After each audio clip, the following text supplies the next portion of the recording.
من کان منکم یؤمن باللہ والیوم الآخر فلیقل خیرا او لیصمت، بات کرے تو سچی بات کریں ورنہ خاموش رہیں، بولے تو حق بولے ورنہ چپ رہیں۔ اگر ہماری زبان کھلے تو ہماری زبان سے اچھی بات نکلے، سچی بات نکلے، حق بات نکلے، ورنہ ہم اپنی زبانوں پر کنٹرول کریں۔ عربی کا ایک شاعر کہتا ہے کہ وَلَا الْكَفُّ عَنْ شَتْمِ اللَّئِيمِ تَكَرُّمًا أَضَرُّ لَهُ مِنْ شَتْمِهِ حِينَ يُشْتَمُ۔ کئی بار ایسا ہوتا ہے کہ ہمارے سامنے والا ہمیں غلط زبان استعمال کرنے پر مجبور کر رہا ہوتا ہے، ہمیں گالی گلوچ پر مجبور کر رہا ہوتا ہے، ہمیں سب و شتم پر مجبور کر رہا ہوتا ہے، غلط زبان کے استعمال پر مجبور کر رہا ہوتا ہے۔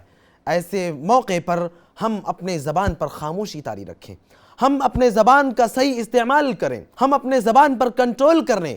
اللہ کی قسم اگر ہم ایسا کر لیتے ہیں، سامنے والا ہمیں گالی دے رہا ہو، سامنے والا ہمیں برا بھلا کہہ رہا ہو، سامنے والا ہماری برائی کر رہا ہو، ہماری غیبت کر رہا ہو، ہماری چغل خوری کر رہا ہو، ہم ایسے موقع پر اپنی زبان پر کنٹرول کر لیں، اپنی زبان پر خاموشی طاری کر لیں۔ ہماری یہ خاموشی اسے گالی دینے اور اس کو برا جواب دینے سے کہیں زیادہ اس کے لیے نقصان دہ اور تکلیف دہ ہوگا۔ اسی لیے ہمیں چاہیے کہ ہم اپنی زبانوں کا صحیح استعمال کر لیں۔ معاذ بن جبل رضی اللہ عنہ اللہ کے نبی صلی اللہ علیہ وسلم سے پوچھتے ہیں، اللہ کے رسول کیا ہم سے اپنی زبانوں کے بارے میں بھی ہم سے اللہ تعالیٰ سوال کریں گے؟ پیارے نبی صلی اللہ علیہ وسلم نے کہا کہ ہماری زبانوں کی کٹائی کی وجہ سے بہت سارے لوگ ایسے ہوں گے کہ اپنے منہ کے بل وہ جہنم میں ڈالے جائیں گے۔ زبانوں کی کٹائی کیا ہے؟ ایک کسان وہ اپنے کھیت میں گیہوں ڈالتا ہے، اپنے کھیت میں چاول ڈالتا ہے، اپنے کھیت میں مختلف اناج ڈالتا ہے، تو جو چیز وہ اپنے کھیت میں ڈالتا ہے، جس چیز کی وہ اپنے کھیت میں کاشت کرتا ہے، اسے بعد میں وہی چیز حاصل ہوتی ہے۔ اگر کوئی اپنے کھیت میں کانٹا بو دے اور وہ چاہے کہ مجھے پھول ملے، یہ نہیں ہو سکتا، یہ ممکن نہیں ہے۔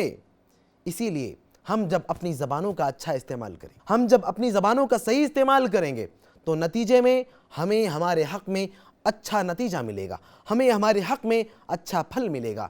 پیارے نبی صلی اللہ علیہ وسلم نے ایک موقع پر اہل ایمان کو یہ ضمانت دی ہے کہ من یضمن لی ما بین لحییہ وما بین رجلیہ اضمن لہ الجنہ، مجھے جو اپنی شرمگاہ کی اور اپنی زبان کی ضمانت دے دے، میں کل قیامت کے دن اس کی جنت کی ضمانت دیتا ہوں۔ ہم اپنی زبانوں کو گالی گلوچ سے کنٹرول کر لیں، ہم اپنی زبانوں کو کسی کی غیبت سے محفوظ کر لیں، ہم اپنی زبانوں کو کسی کی برائی سے محفوظ کر لیں، ہم اپنی زبانوں کو کسی کی چغل خوری سے محفوظ کر لیں۔ اللہ کی قسم ساتھ میں اگر ہم اپنی شرمگاہ کی حفاظت کر لیتے ہیں، اللہ کے نبی صلی اللہ علیہ وسلم کے اس وعدے کے مطابق، اس ضمانت کے مطابق، کل قیامت کے دن ہمارے لیے جنت میں داخلہ طے ہے۔ ضرورت اس بات کی ہے کہ ہم اپنی زبانوں کا صحیح استعمال کر لیں۔ زبان کھولیں تو ہماری زبان پر حق بات ہو، زبان کھولیں تو ہماری زبان پر دعوت کی بات ہو، زبان کھولیں تو ہماری زبان پر اللہ اور اس کے رسول کی بات ہو، زبان کھولیں تو ہماری زبان پر قرآن کی بات ہو، زبان کھولیں تو ہماری زبان پر حدیث کی بات ہو، زبان کھولیں تو ہماری زبان پر اللہ کا ذکر ہو، زبان کھولیں تو ہماری زبان پر اہل ایمان کی بجا تعریف ہو، جائز تعریف ہو۔ زبان کھولیں تو کہیں ایسا نہ ہو کہ ہم کسی کے حق میں کوئی بری بات کہہ دیں۔ مرسی ٹی وی کے مزید ویڈیوز کے لیے ہمارے چینل کو سبسکرائب کریں اور بیل آئیکن کو ضرور دبائیں۔ جزاک اللہ خیرن۔ مرسی ٹی وی، پیغام رحمت۔